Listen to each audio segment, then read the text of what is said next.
4 Fokus, Mar. Buset. Silent semuanya. And action. Makanya cari pacar. Gak mau. Ngapa? Gak mau aja. Lagian kan aku punya kamu. Selamanya. Gak selamanya juga kali, Sa. Tunggu. Bentar. Foto dulu ya. Bentar aja. Sekarang kamu pengen ngapain gitu? Apakah kamu pengen nge-repeat terus apa yang udah kamu rasain, duka yang kamu rasain kamu ulang-ulang terus sampai kamu mati? Atau kamu mau lepas dari kekangan duka itu, tapi tetap ngebawa rasa duka itu dengan harapan kamu bisa ngubah, bisa ngevolusi, bisa ngubah rasa duka itu dengan ke arah yang lebih baik lagi gitu. Di situ tuh aku agak terinspirasi sama salah satu quotes, itu tuh memento mori, memento vivere, yang artinya itu memento mori itu jangan lupakan kematian, tapi ada lanjutannya, itu memento vivere. Memento vivere itu artinya tapi jangan juga lupa untuk hidup. Jadi mungkin basis dari elegi itu ada di dua saying Latin tadi, memento vivere, memento mori, memento vivere, dan basis dari ceritanya ya itu gitu. Kalian jangan lupa akan kematian, tapi di saat kalian ingat tentang kematian itu ya jangan lupa hidup juga gitu. Banyak banget kita developing scriptnya tuh banyak banget, dan aku beruntung banget bisa di develop bareng ada namanya Mbak Nindi, yang dulu itu ada beberapa karakter, sekarang setelah diproses lagi, di develop lagi, itu cuma jadi 2 karakter, itu lumayan panjang juga gitu, dan lumayan banyak belajar aku dari sana. Ini sebenarnya ceritanya tuh awalnya mau buat kayak gimana sih modelannya gitu. Jadi itu kayak bilang, ini tuh intinya diulang mas, ini diulang. Nggak paham ref. Ini sebenarnya tak lihat tuh emang bingungi. Tapi kalau misalkan dibilang possible dan menarik, sangat possible dan sangat menarik. Makanya dari situ berani nih buat kita lanjut. Sebenarnya jujur nek misalnya ngelihat dari cara Revi menceritakan dan aku nanya beberapa poin, dia tuh udah punya visi gitu loh. Dalam artian ketika cerita itu belum tahu nih bakal jadi seperti apa, tapi etis Revi itu udah tahu dia bakalan mau film ini jadi seperti apa. Dari situ aku akhirnya berani juga nih ngelihat Revi yang udah yakin banget sama ceritanya.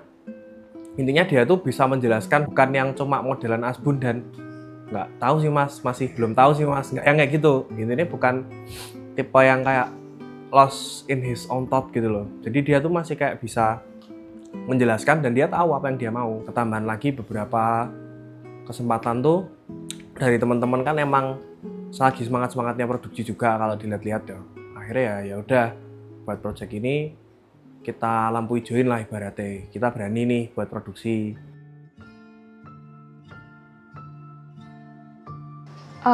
Awalnya aku nggak paham sama si kamu ini. Kayak, kamu ini kenapa sih? Aku pas baca si kamu ini kayak, what's wrong with you gitu loh. Kamu kenapa kok kamu kayak gini gitu loh. Dan jujur, ketika aku baca sampai selesai itu sedih banget rasanya. Apalagi yang scene yang terakhir itu aku nangis. Soalnya kayak aku tuh merasa pembawaan karakternya maupun kamu atau Asa serta alurnya itu tuh sense of grieving-nya itu tuh dibawakan secara beautifully gitu loh, secara indah. Makanya di situ kayak wah, dan untuk adaptasi ini tuh memakan waktu yang bisa dibilang berhari-hari ya. Even di kos sendiri tuh saya sampai kayak how to make myself natural gitu. Gesture tubuhnya gimana, pergerakan dia gimana, dan akhirnya itu saya adaptasi sendiri ke diri saya waktu memerankan karakter ini gitu. Setelah aku baca dan udah mulai praktis reading dan mendalami karakter, aku merasa semakin terikat dengan karakternya. Dan karena setiap dialog yang ada di skrip itu tuh meaningful, dan selama kan ada moment of silence gitu, jadi bener-bener no dialogue dari 2 karakter, aku tetap bisa ngerasain emosinya di situ, dan emang harus ada perasaan yang diolah gitu selama aku acting di skrip ini. Karena aku merasa wah ini bertolak belakang banget gitu sama aku di hari-hari biasanya tuh beda banget. Aku mencoba membiasakan sebagai Asa selama kurang lebih 3 hari. Terus aku juga berusaha untuk bergantung sama teman-teman dan orang-orang kerabat ya di sekitarku untuk merasakan gimana sih rasanya jadi Asa yang terbiasa sendiri gitu.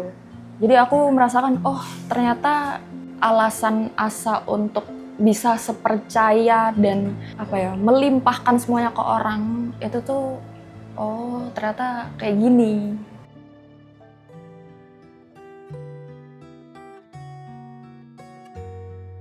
Jujur, paham banget, lebih tepatnya bisa dibilang karakter kamu ini sempet nginep di diri aku sampai berminggu-minggu. Lebih pahamnya tuh kayak aku bertanya-tanya, si kamu ini sebenarnya kenapa sih gitu.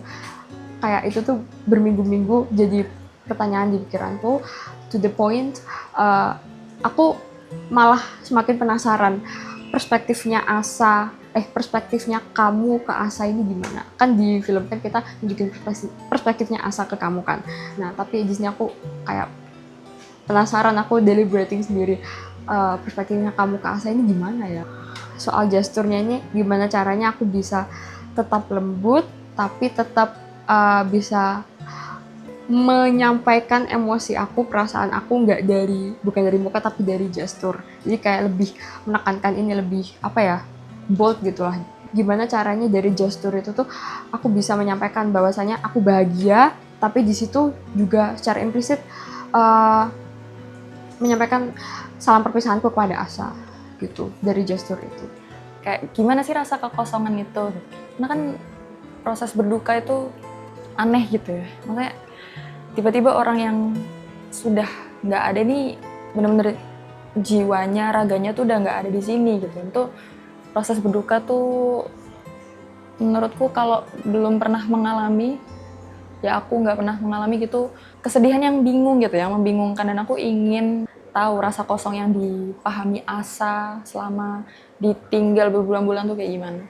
Oke, awal-awal tuh aku tuh gak baca skripnya dulu. Aku nanya dulu ke sutradara visi dia bikin film itu bagaimana dan dia pengen bangun ceritanya itu bagaimana gitu. Nah terus setelah aku dapat briefnya seperti mood board sama visual yang dia inginkan sebagai apa, aku baru baca skripnya. Baru nanti aku breakdown setiap scene itu bakal aku bangun dunia itu seperti apa. Jadi kayak misal di scene 1 sampai berapa setnya apa, baru aku ngasih tahu ke sutradara kalau misal aku tuh ngebikin dunia seperti ini. Tapi itu juga mungkin aku tuh harus bicara 2 arah dulu sama sutradara, kayak dia setuju apa enggaknya. Dan tantangannya aku itu memang banyak revisian dari sutradara, kayak sebenarnya aku kurang suka seperti ini, dia pengennya seperti ini, ya udah aku kasih penawaran yang lain, bikinnya seperti apa. Sini sutradara tuh langsung to the point, dia tuh pengennya seperti apa, dan karena ini keterbatasan budget, kita mau gak mau kita harus mencari solusi. Kayak misal pas di scene yang susu sama sereal, nah itu kan banyak banget retake-nya, dan itu si susunya itu harus konti gitu. Misal dari awalnya harus penuh ya, selanjutnya harus penuh juga gitu. Nah tapi kita bisa idein si susunya itu biar kita nggak beli lagi dan mengeluarkan uang dengan cara kita bikin susu palsu atau susu buatan.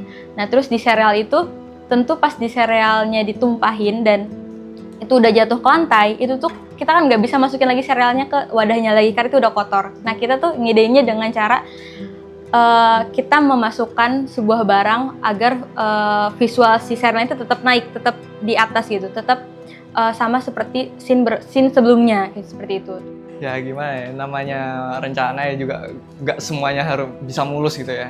Ada beberapa yang kayak anjir, kayak beberapa shot yang harusnya ngasih negative space itu kayak pas reiki kita bisa ngambilnya, tapi pas udah produksi itu kayak wah ini tripod kehalang inilah, kehalang itu, kayak akhirnya diakalin sedikit.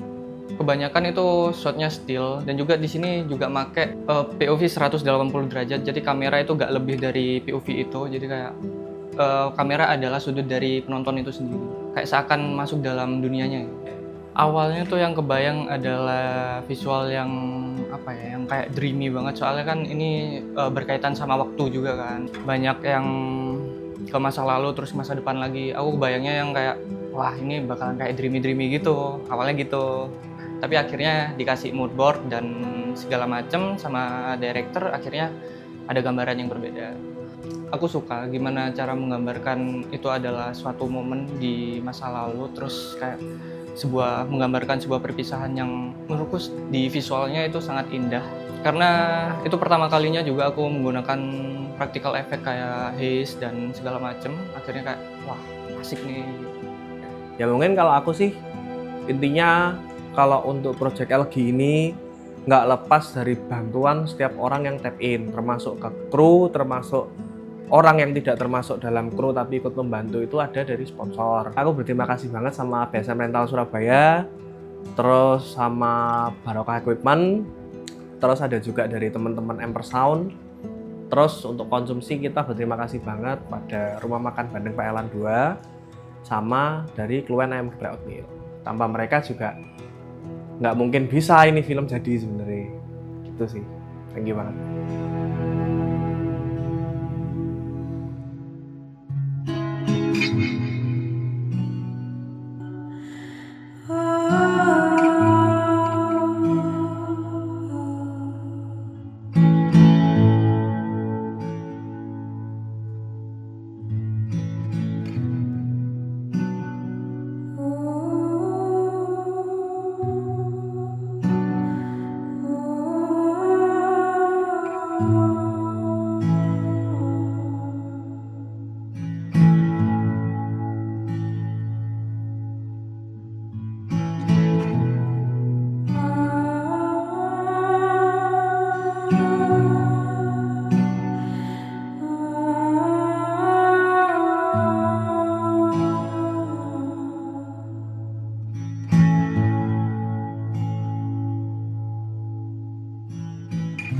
Sinematografi.